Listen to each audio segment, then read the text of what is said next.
काली केवल देवी नहीं, एक अवस्था है। काला रंग केवल अंधकार नहीं, बल्कि उस चेतना का प्रतीक है जो सब कुछ समाहित कर लेती है। यानी काली स्वयं समय है और समय के अंत की शक्ति भी। उनकी काली देह यह स्मरण कराती है कि सभी रूप, सभी रंग, सभी भेद अंत में उसी एक ब्रह्म में विलीन हो जाते हैं। उनकी लंबी रक्त लाल जीभ अहंकार को काटकर दिखाती है कि मुक्ति धीरे नहीं आती, बलपूर्वक आती है। 10 महाविद्याओं में माँ काली प्रथम है। जैसा कि हम इस श्रृंखला के पहले भाग में 10 महाविद्याओं की उत्पत्ति से जुड़ी कथा जान चुके हैं।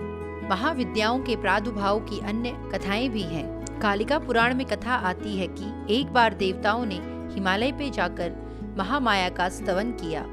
पुराणकार के अनुसार यह स्थान मतंग मुनि का आश्रम था। स्तुति से प्रसन्न होकर भगवती ने मतंग वनिता बनकर देवताओं को दर्शन दिया और पूछा कि तुम लोग किसकी स्तुति कर रहे हो।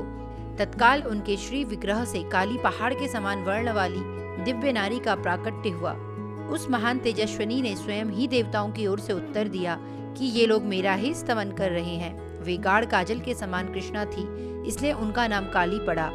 लगभग इसी से मिलती जुलती कथा दुर्गा सप्तशती में भी है। शुंभ निशुंभ के उपद्रव से व्यथित देवताओं ने हिमालय पर देवी सूक्त से देवी को बार बार जब प्रणाम निवेदित किया, तब गौरी देह से कौशिकी का प्राकट्य हुआ और उनके अलग होते ही अम्बा पार्वती का स्वरूप कृष्णमय हो गया। वे ही काली नाम से विख्यात हुई। महाविद्याओं में माँ काली को प्रथम स्थान दिया गया है, क्योंकि वे मूल शक्ति हैं, आदि तत्व। काली वह अवस्था है जहाँ साधक अपना सबसे गहरा भय छोड़ देता है। वह शक्ति है जो साधक के भीतर छिपे अंधकार को पहचान कर नष्ट करती हैं। उनकी साधना में न मीठी बातें हैं, न आसान मार्ग। काली साधक को झकझोरती हैं, उसे उसके भ्रम से बाहर निकालती हैं और सत्य से सीधा सामना कराती हैं। इसलिए कहा गया है, काली का मार्ग कठिन है, परंतु जो इसे पार कर लेता है वह जीवन मरण दोनों से मुक्त हो जाता है। माँ काली को अक्सर विनाश की देवी कहा जाता है, लेकिन सच्चाई यह है वह विनाश नहीं, परिवर्तन देती है।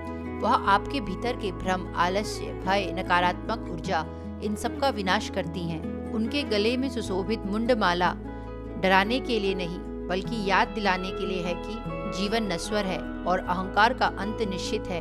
काली हमें सिखाती हैं, अगर जीवन बदलना है तो पहले भीतर का अंधकार हटाना होगा। जो साधक माँ काली की ओर बढ़ता है वह शक्ति की ओर बढ़ता है। माँ काली की साधना अंदर से मजबूत बनाती है। यह साधक को अडिग, निडर और स्वतंत्र बनाती है। माँ काली केवल प्रचंडता नहीं, करुणा का भी महासागर है। उनकी हर गर्जना हमारे भीतर बसे अंधकार को हटाने के लिए है। महाविद्या श्रृंखला की शुरुआत उनकी ही कथा से होती है, क्योंकि काली वह द्वार है जहाँ साधना आरंभ भी होती है और जहाँ अंततः साधक अपने वास्तविक स्वरूप को पहचान लेता है। अगले भाग में हम प्रवेश करेंगे दूसरी महाविद्या माँ तारा के रहस्य लोक में, वहाँ जहाँ शक्ति का अगला आयाम हमारी प्रतीक्षा कर रहा है। क्या आप तैयार हैं शक्ति के इस दिव्य पथ पर और आगे बढ़ने के लिए? तो जुड़िए अगले अध्याय में, जहाँ हम जानेंगे एक और महाविद्या का जन्म, उनका तत्व और साधक के जीवन पर उसका प्रभाव। वीडियो को लाइक करें, श्रृंखला को फॉलो करें और अगला भाग आने पर सबसे पहले जानने के लिए नोटिफिकेशन चालू कर लें। आज के लिए बस इतना ही। हरिओम तत्सत।